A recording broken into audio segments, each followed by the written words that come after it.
₹15.80 दरानं कांदा खरेदीला प्रतिसाद मिळत नाहीये. त्याची महत्त्वाची बातमी आपण पाहतोय. प्रक्रिया किचकट असल्यामुळे शेतकरी संताप व्यक्त करतायत.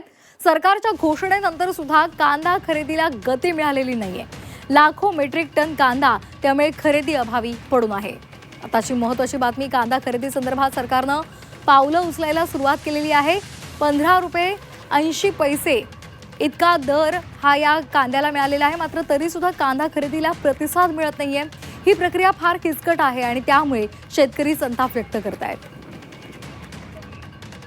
मागील 12 ते 13 दिवसामध्ये साधारणतः 48 टन कांदा या ठिकाणी खरेदी झाला आणि त्यातली केवळ 20 टन कांदा हा आज वखार महामंडळाच्या गोडाऊनमध्ये आलेला आहे. म्हणजे 12-13 दिवसामध्ये जर फक्त 20 टन कांदा खरेदी होणार असेल तर हा 6 लाख मेट्रिक टनाचा जो काही कांदा खरेदी करण्याचा जो निर्णय, त्याला बराच मोठा कालावधी या ठिकाणी लागू शकतो आणि तो प्रत्यक्ष त्या ठिकाणी खरेदी होऊ शकत नाही.